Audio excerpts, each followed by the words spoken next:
Greetings, Outlanders, and welcome back to Morrowind. I'm here in Kai's house.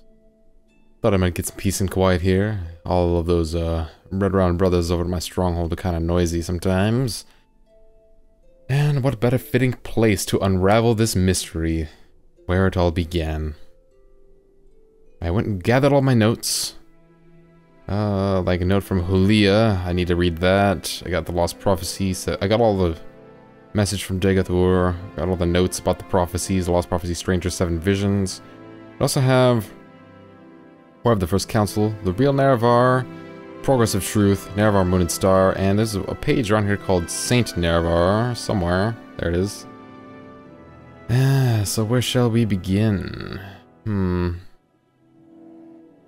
Well, let's put away the ones we don't need, that we already read. Kagrenac's Tools. Note from Amaya. Need that. To Amaya, rather, whatever. Stranger. 7 Visions, 7 Curses. Lost Prophecy. We already read all of that. Message from Dagoth. We'll all hang on to that. We might need that. I don't know. But I've got myself comfortable, and I'm gonna read these books and stuff. I'm gonna put the time codes down in the description of the video on YouTube here. So if you want to skip ahead to a particular book, feel free to do so. I will be summarizing each one in my own words afterwards, but I'll also try to summarize each book in the description, so if you don't want to listen to me read them, you can just get a glimpse and see what they're all about. And then at the end, I guess I'll give my final thoughts on all the readings. Of course, this is a very optional episode. Only if you're interested in what these books have to say. It's totally skippable if all you're interested in is action, but you're probably going to miss out on exactly what the hell is going on. So, with all of that said, let's just start. I guess we should start from the beginning, in the order that we acquired these items. After the mission from mission to Vivek from Caius back in the early days, you've got these notes, and I was perusing them. I didn't notice that first, but it has a lot of good detail in here about the incarnates and the Nerevarine prophecies and the Ashlander history. So I thought we might take a look. Gonna have to rely on this tea with honey to soothe my throat, so here we go. The following are Huleeya's notes for Caius Cosades, the history of the Ashlanders and the Nerevarine cult. In the first era, barbaric Dunmer culture settled Dunmer clans, the great houses, and nomadic Dunmer tribes, like the Ashlanders, were roughly equal in numbers and wealth. Under the civilized peace of the Grand Council, and with the strong central authority of the temple, the economic and military power of the settled Dunmer quickly outstripped that of the nomadic Dunmer. The nomadic Dunmer were marginalized, the poorest, most hostile land, in particular, into the Vardenfell wastes. For the Ashlanders, the return of a reincarnated Nerevar represents a longed-for and largely romanticized golden age of Nerevar's peace, when the nomadic tribes enjoyed equality with the settled Dunmer, and before the Dunmer people had for the most part abandoned traditional ancestor worship for the autocratic theocracy of the Tribunal temple. Nerevar and the Ashlanders, or the Nerevar of the Ashlanders. This is the story of Nerevar as an Ashlander might tell it. In the ancient days, the Deep Elves and the great host of Outlanders from the west, Deep Elves being Dwemer, of course, came to steal the land of the Dunmer. In that time, Nerevar was the great Khan and war leader of the House people, but he honored the ancient spirits and the Tribunal law and became as one of us. So, when Nerevar pledged upon his great ring of the ancestors, one clan under Moon-and-Star, to honor the ways of the spirits and rights of the land, all the tribes joined the House people to fight a great battle at Red Mountain. Though many Dunmer tribesmen and housemen died at Red Mountain, the Dwemer were defeated and their evil magics destroyed, and the Outlanders driven from the land. But after this great victory, the power-hungry Khans of the great houses slew Nerevar in secret, and, setting themselves up as gods, neglected Nerevar's promises to the tribes. But it is said that Nerevar will come again with his ring and cast down the false gods, and by the power of his ring, will make good his promises to the tribes, to honor the spirits and drive the outsiders from the land. Persecution of the Nerevarine cult. The Tribunal Temple regards the mysticism and prophecy of the Nerevarine cult as primitive superstition. The Ashlander ancestor cults, and the Nerevarine in particular, have always decreed the worship, or decried. Sometimes you need a dictionary when you're reading stuff in Morrowind, man. Decried the worship of living Dunmer as abominations, suspecting the unnatural lifetimes of the Tribunal to be signs of profane sorcery or necromancy. Though the authoritarian and intolerant temple priesthood has always been inclined to tolerate Ashlander ancestor cult practices, they have always threatened Nerevarine claimants with death or imprisonment. And while generally tolerant of various cult worships, the Imperial Commission of the Occupation outlaws cults hostile to the Emperor and the Empire, and threatens members of such cults with imprisonment or death. The Ordinators are allowed a free hand when dealing with outlawed cults like the Nerevarine.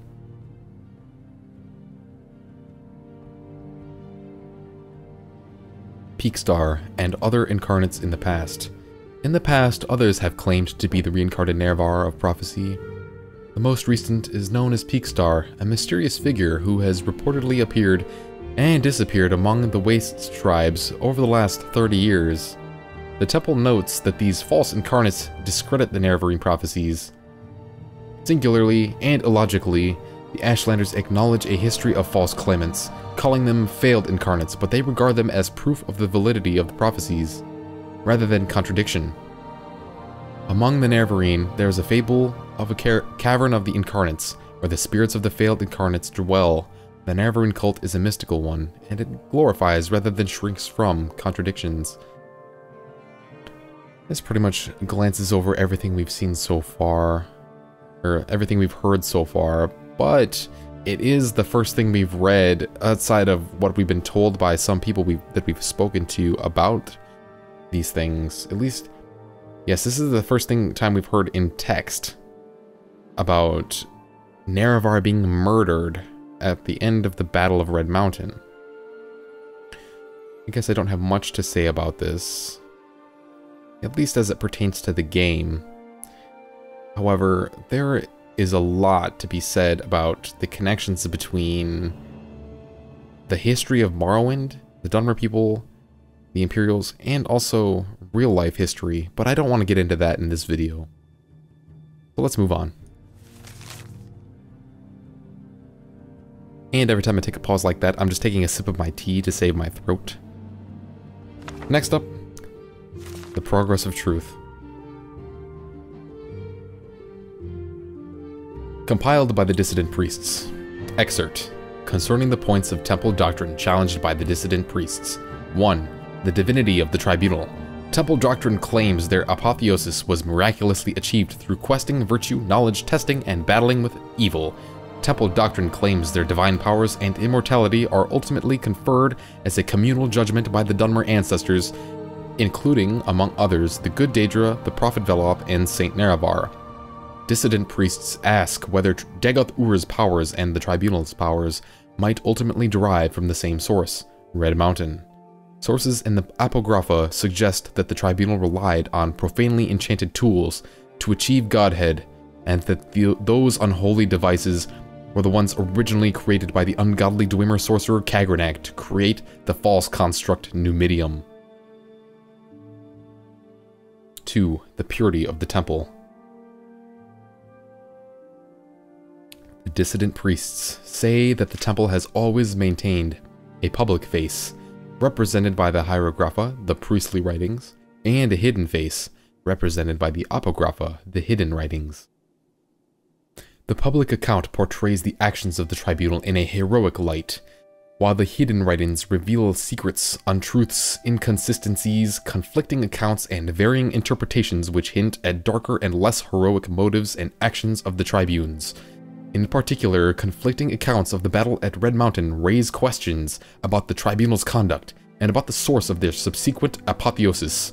Also, there is good evidence that the Tribunal have been concealing the true nature of the threat posed by Dagoth at Red Mountain, misleading the people about the Tribunal's ability to protect Morrowind from Dagoth and concealing a dramatic diminishing of the Tribunal's magical powers. 3. Temple accounts of the Battle of Red Mountain.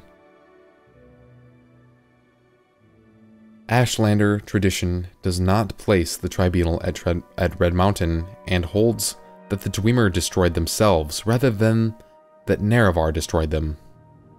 Ashlander tradition further holds that Nerevar left Dagoth guarding the profane secrets of Red Mountain while Nerevar went to confer with the Grand Council, or the Tribunal. That Nerevar died at the conference, not of his wounds, according to the Ashlanders, but from treachery, and that subsequently the Tribunal confronted a defiant Dagoth within Red Mountain, then drove him beneath Red Mountain when he would not yield to their will. 4. Veneration of the Daedros saints and ancestors. While challenging the divinity of the Tribunal, the dissidents do not challenge the sainthood or heroism of the Tribunal. In fact, the dissident priests advocate restoring many of the elements of fundamentalist ancestor worship as practiced by the Ashlanders and by Saint Veloth. Exactly how this would work is debated inconclusively within the dissident priests. 5. Denial of the prophecies of the Incarnate and persecution of the Nerevarine. Though no consensus exists among the dissidents about whether the Nerevarine prophecies are genuine, all agree that the persecution of the Nerevarines is unjust and politically motivated. The dissident priests do not reject mysticism, revelation, or prophecy as part of the religious experience. The dissidents have not resolved the issue of true or false insights. They have studied the mysticism of the Ashlander ancestor cults, in particular the rites of the Ashlander seers and wise women, and the prophecies of the Incarnate. Many among the dissident priests have come to believe that Nerevarine prophecies are genuine, and have made a systematic study of the prophecies recorded in the temple archives.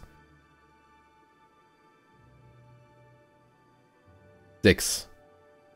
Authority of the Archcanon and the Ordinators. The dissident priests reject the authority of the Archcanon and the Ordinators. The temple hierarchy has been corrupted by self-interest and politics, and no longer acts in the best interests of the temple or its worshippers. The dissident priests believe the Archcanon and Ordinators speak for themselves, not for the Tribunal. 7. The Inquisition and the use of terror and torture by the Ordinators. Within the temple hierarchy, it is an open secret that the Ordinators rely on abduction, terror, torture, and secret imprisonment to discourage heresy and dissent. The dissident priests feel the Ordinators are either out of control or tools used to maintain a corrupt priesthood in power. And finally, 8. Fundamentals of Temple Doctrine. Charity for the poor, education for the ignorant, protection for the weak. Though the dissident priests acknowledge that most rank-and-file priests honor the best traditions of the temple, they believe that many priests in higher ranks are interested more in love of authority and luxury than in welfare of the poor, weak, and ignorant. My, this is a long one, and I must admit it is hard to process all the information while I'm trying to read it openly and out loud in this manner. But one thing that struck me most interesting, I think, is the Ashlander, this one right here. Ashlander tradition does not displace. They said that Tribunal was not, and that the Dwemer destroyed themselves. That the Tribunal wasn't even there. That's what the Ashlanders say. The Tribunal wasn't even there. That's weird. But everything else pretty much seems to fall into place of everything that we've heard so far, especially about these lost prophecies. Well. So, note from Huleeya. Flipping through, of course. Cool. And the progress of truth. Okay, that makes sense. What else? What else? We have all these about Nerevar. But we also have this one about the War of the First Council. This is a book that's been sitting... This was Caius' book. I took the liberty of cleaning up the place. Jeez, the guy lives like a pig, man. Chair is upturned, empty bottles strewn about, fucking drugs everywhere. Goddamn, Caius. Obviously had his issues, but I still admire him for pulling himself together. Pulling himself together, rather.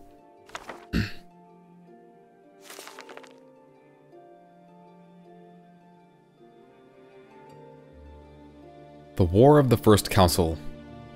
This account by the Imperial scholar Agrippa Fundilius is based on various Imperial and Dunmer sources and written for Western readers. So that's a clue already to doubt the validity. But we'll see what it has to say anyway.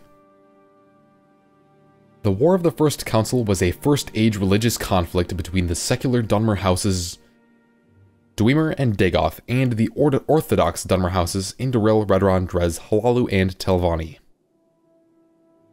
The First Council was the first pan-Dunmer governing body, which collapsed over disputes about sorceries and enchantments practiced by the Dwemer and declared profane by the other houses.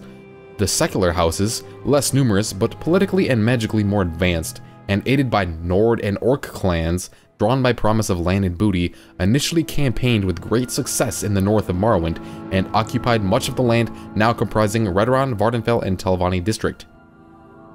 The Orthodox houses, widely dispersed and poorly organized, suffered defeat after defeat until Nerevar was made general of all house troops and levies.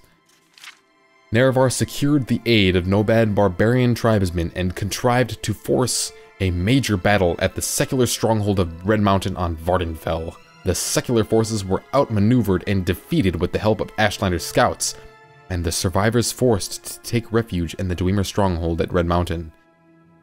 After a brief siege, treason permitted Nerevar and his troops to enter the stronghold, where the secular leaders were slain and Nerevar mortally wounded. General slaughter followed and Houses Dwemer and Dagoth were exterminated. Nerevar died shortly thereafter of his wounds. 3 of Nerevar's associates among the Orthodox houses, Vivek, Almalexia, and Sothasil, succeeded to control of the recreated First Council, renamed the Grand Council of Morrowind, and went on to become the God Kings and immortal rulers of Morrowind, known as the Tribunal, or Almsivi. Okay, this is actually a pretty objective book, it seems. It might be lying if by omission, but it's hard to tell at this point. But this is a good overview of what happened. So it seems like the War of the First Council in the First Age was due to differences between Houses Dwemer and Dagoth, who, of course, we know to be profane for what they did with the Heart of Lorkhan. It's hard to tell whether or not that's exactly what they're referencing, but yes, House Dwemer and their gods of logic and reason, as we've heard, I think. Anyway, practiced many different religious things. Well, okay, let's move on. I think we get it. I'm stumbling over my words on that, trying to summarize that, so I'm just gonna drop it. I apologize. I'll try to do some justice in the description. Maybe. We'll see. But hopefully you get the gist. I get the gist. I understand what it's saying. Come on, menus. Straighten out. Okay. Next up. How about Saint Nerevar?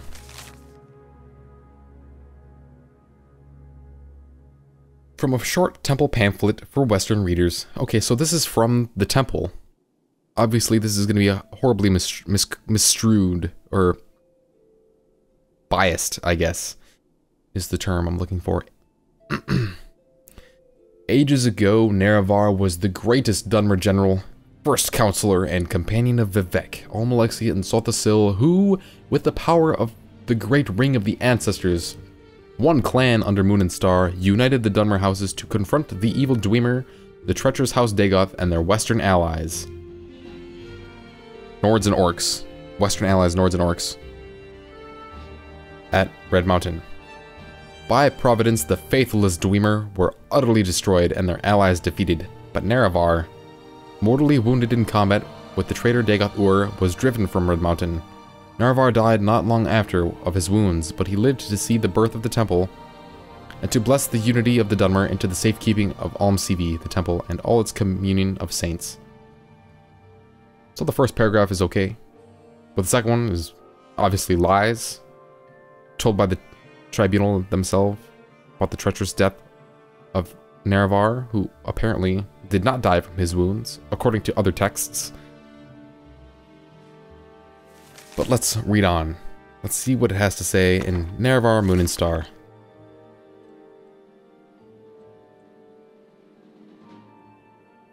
Nerevar Moon-and-Star. This is a selection from a series of monographs by various imperial scholars on Ashlander legends. So again, this is retold from a Western point of view. In ancient days, the deep elves and a great host of outlanders from the west came to steal the land of the Dunmer. In that time, Nerevar was the great Khan and war leader of the house people, but he honored the ancient spirits and the tribal law, and he became as one of us. Okay, so this is speaking from an Ashlander point of view, even though it was written... Wait, by various imperial scholars? Yes. Imperial scholars on the Ashlander legends. The text itself seems to be from an Ashlander point of view. So when Nerevar pledged upon his great ring of the ancestors, one clan under Moon-and-Star, to honor the ways of the spirits and rights of the land, all the tribes joined the house people to fight a great battle at Red Mountain. Though many Dunmer tribesmen and housemen died at Red Mountain, the Dwemer were defeated and their evil magics destroyed, and the outlanders driven from the land. But after this great victory, the power-hungry Khans of the great houses slew Nerevar in secret and, setting themselves up as gods, neglected Nerevar's promises to the tribes. But it is said that Nerevar will come again with his ring and cast down the false gods, and by the power of his ring will make good his promises to the tribes to honor the spirits and drive the outsiders from the land.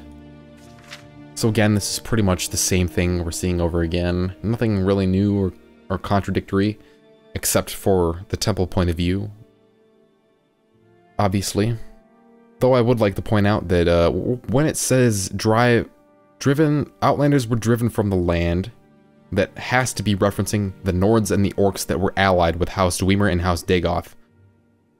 Because this is in the first era. This was far before the Imperials came. Which I believe is in the third era. I could be wrong though. I might just be misremembering. I don't know. Second era? Third era? I don't know. Someone will correct me on that.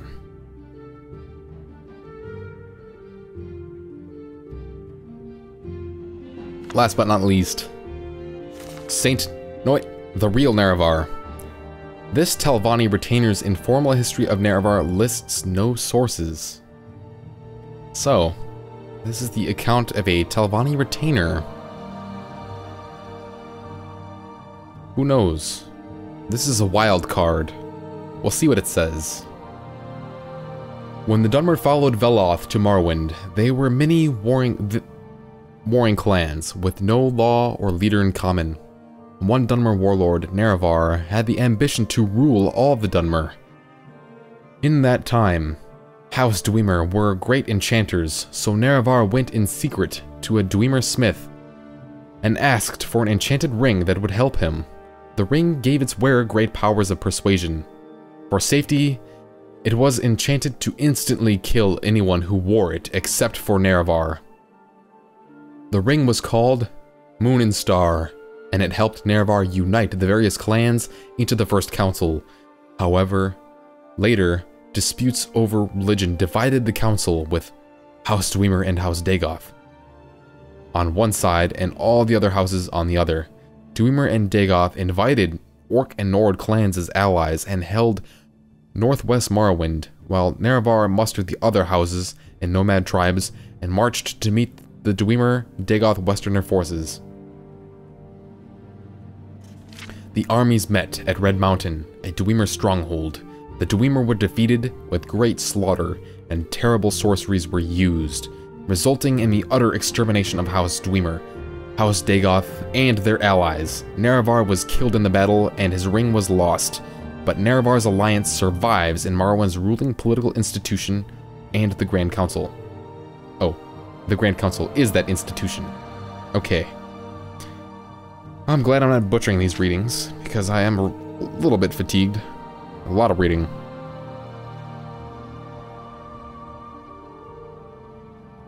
with this one. This is an interesting one. I like this account. He seems to be from the time about that this happened. So, because right here, it says, Nerevar's alliance survives, present tense, in the Grand Council. This was during the time of the Grand Council this book was written, it seems. Not long after the Battle of Red Mountain. And this is making it more clear about how this War of the First Council started in the first place. From what I'm deriving in my brain, House Dwemer discovered the Heart of Lorkhan within Red Mountain, and it was brought to the attention of all of the First Council and all of the great houses the power of this heart. Only House Dagoth sided with House Dwemer that they should use the heart for their own gain, for their own power, to make the race immortal, it seems is what Kagrenac was after. Especially according to Yagrum Bagarn, he also said that. But all of the other houses and the Ashlander tribes, or, well, I don't know about how the Ashlanders fit into this quite yet. They were different from the civilized Dunmer. The Ashlanders had ancestor worship, ancient and you know, what is it? What do they say? Laws of the land. I forgot the exact wording, but I love how they say it. I love how they say it. Let me see if I can find it. It was in the last one. Here we go. The ways of the spirits and the rights of the land. Ancient spirits and tribal law. All of that kind of good stuff. I love that stuff. Oh my god, I love it. What was I saying? Oh yes, okay. So, there was a conflict between Dwemer and Dagoth that arose out of this desire that Kagrenac or the Dwemer had to use the Heart of Lorkhan for their own gain. Obviously, all of the other great houses opposed this, leading to the war of the First Council. At least, I think I got this in order. My, this is such a puzzle. Nerevar Moon-and-Star. The Real Nerevar. Got the stupid Saint Nerevar, who is quite obviously merely temple propaganda. And now, how about this message from Dagoth Ur? Hi, Resdania. I don't know what hi means, but Resdania, that I believe was the name for the Dunmer nation before it was called Morrowind, before the War of the First Council. So he's obviously appealing to the spirit Nerevar of old. Once we were friends and brothers, Lord Nerevar, peace and war. No houseman ever served you better, more faithful. According to him, we were best friends, just about. Friends and brothers. And we served together in peace and in war. As we served together in war, it was not with each other, at least until the whole Red Mountain shenanigans. Beneath Red Mountain, you struck me down as I guarded the treasure. You bound me by oath to defend the Heart of Lorkhan. Or was it the tools of Kagrenac? It was probably Kagrenac's tools.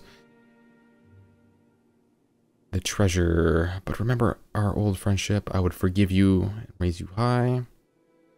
Come to Red Mountain. I will never go to Red Mountain and submit to him. Vorin Dagoth. Why does he now call himself Dagoth Ur? What is up with that? Oh man. My head is swimming. My head is pounding. I don't know what to make of all this. I need to let this information settle to my cerebellum. Yes.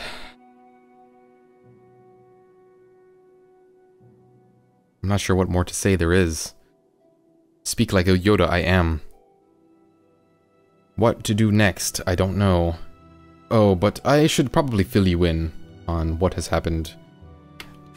While I was in Aldrune gathering a couple of things, I informed Perseus Mercius that I did the favor for him, and he told me that he would find some men to garrison my stronghold. I informed Gulsa Gintu of that I completed the hiring of guards for my stronghold, and she has begun constructing the second phase.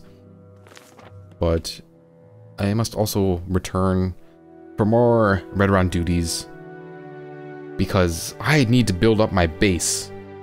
I need allies, and Redoran is the closest thing I have to allies now. If I can get the council on my side, they will surely aid me in the coming battle against Dagoth. It is inevitable to me, it seems, at this time. It's quite clear. I will be marching up to Red Mountain myself. But will I have anybody at my back? I don't know. In body or in spirit? I am not sure. But I must do what I can. And it starts House Redoran. And I must also return to Nibani Mesa, because I have finally collected the Lost Prophecies. Do I have those with me? No, I don't. I need to gather those. Let me see. I'll take everything. Take everything. I will leave nothing behind. Who knows what she needs? Oops. This is no time to rest.